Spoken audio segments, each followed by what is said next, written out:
Ladies and gentlemen, good afternoon. I really did not want to talk about COVID-19 this afternoon. As you can tell from my disheveled appearance, I'm rather fed up. But I'm fed up of many things. I'm fed up of reading about extremist politicians calling lockdown measures into question. I'm fed up of extremist politicians telling us to inject ourselves with disinfectant in order to ward off COVID-19. Unfortunately, the man masquerading as President of the United States does make a brief appearance in this speech. But we're going to focus today on the positives. We're going to focus on the Iran nuclear deal and the fact that it was signed in 2015. We're not going to look at what happened afterwards, namely when in May 2018, Donald Trump announced that the US was withdrawing from this deal. Today, we're just going to focus on the Iran nuclear deal and all the work that went into it. The nuclear deal is considered to be one of the biggest triumphs of the Barack Obama presidency, but I'm not going to talk about Barack Obama either. I believe more of the credit should go elsewhere. After all, not all superheroes wear capes. Maybe I should say female superheroes. That's right, we're going to focus on the 4 female negotiators who played a vital role in reaching the Iran nuclear deal. It was adopted on October 18th, 2015. I imagine that the audience today is mostly made out of Europhiles. So there's more good news. 3 out of these 4 women worked for the European institutions. The EU had a particular role in these negotiations, namely to be a facilitator. On the one hand, you had Iran, in the middle, the EU, and on the other, the P5+1. So that's the 5 permanent members of the UN Security Council. So that's the US, the People's Republic of China, Russia, the UK, and France, and the +1, Germany. Quite the +1 to bring to a party. So what exactly does this Iranian nuclear deal entail? We're not going to delve too much into the details. What we are going to say is that Iran agreed to reduce its stockpile of low enriched uranium. And it reduced it by 97%. In other words, they were only left with 3% of their original stockpile. 2/3 of centrifuges belonging to Iran were put into storage. The bread and butter is this. Iran was really only able to enrich uranium for civil use, not for military use. What did Iran get in return? It was allowed back into the international financial fold. $100 billion worth of Iranian assets held in banks overseas were also made available, were recovered by the Islamic Republic.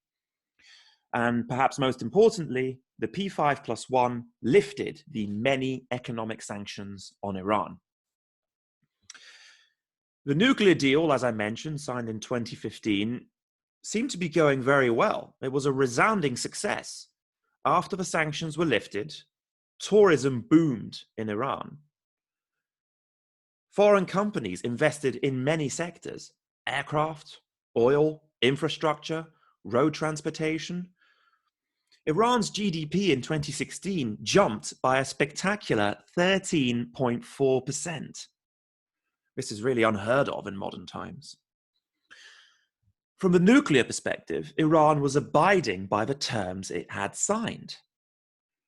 And it proved it in the first inspections carried out by the IAEA, that's the International Atomic Energy Agency. So, to whom do we owe this success? Well, not tweets from Donald Trump, not even perhaps Barack Obama and the government in America at the time. I think a lot more credit should go to 4 women, as I mentioned in my introduction. The first one is Lady Katherine Ashton.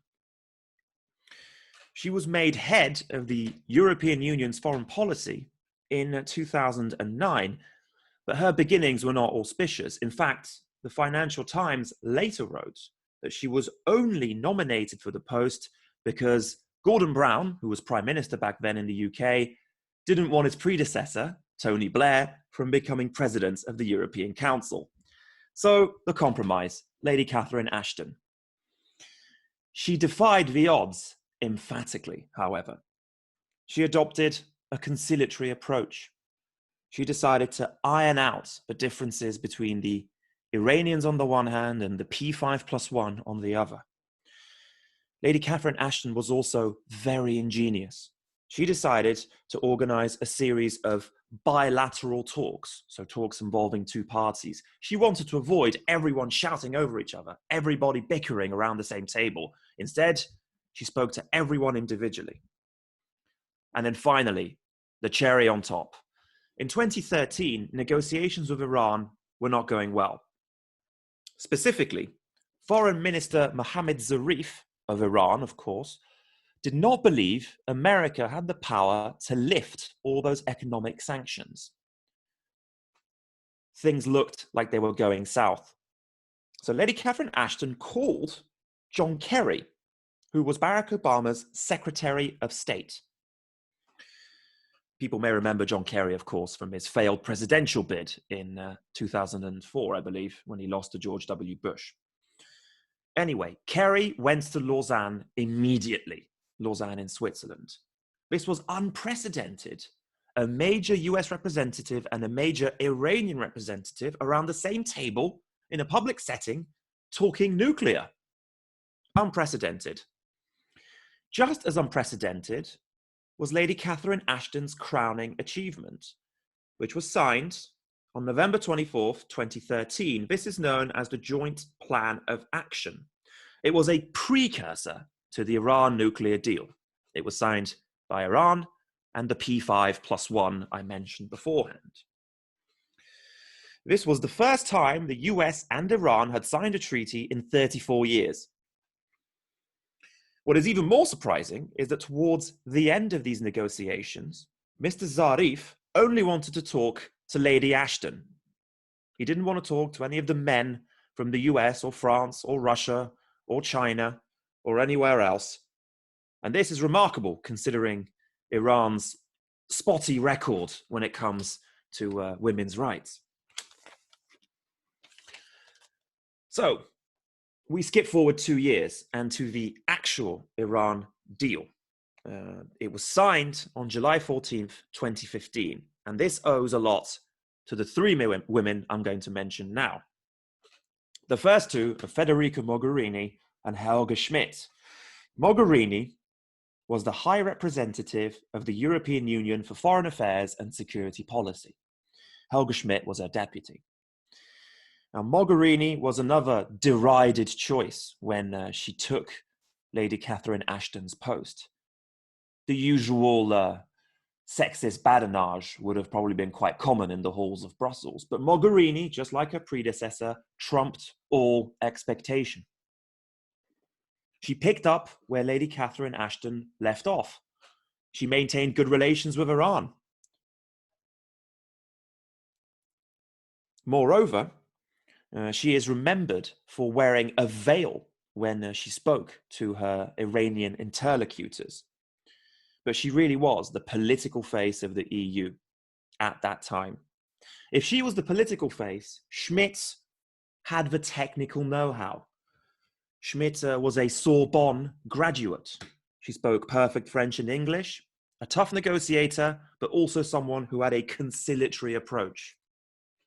Schmid was everywhere, and she was especially present at all meetings between Iran and the US, including a last one where she stayed up all night to text updates to Mogherini, who was somewhere else. These two women were instrumental, just as the final woman I'd like to mention. Her name, Wendy Sherman.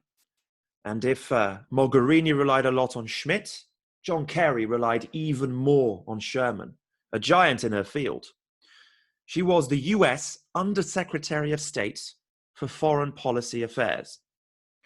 She'd been involved in talks with Iran since 2011, and moreover, had previously been chief strategist in negotiations with North Korea. Sherman, Schmid, Mogherini, and Ashton, a fantastic four who enabled us, at least temporarily, to enjoy good relations with Iran. So what does this all tell us? Let us come to my conclusion. Well, I wanted to avoid facile comments about a woman's touch or women being more even-tempered. I thought this was patronizing, but it may not be entirely wrong. I look around the world and I see Donald Trump, Vladimir Putin, Recep Tayyip Erdogan, Bashar al-Assad. If they don't represent toxic masculinity, who does? But more to the point, I thought these four female negotiators brought together a series of key skills. They were determined, they displayed patience, ingenuity, hard work, and empathy, all things sadly lacking in today's diplomacy. And a final point. For years, diplomacy was the preserve of men. It was monopolized by the male gender. And it still is, let's be honest. It'll take a while to shatter the glass ceiling, as I imagine it will in many other fields.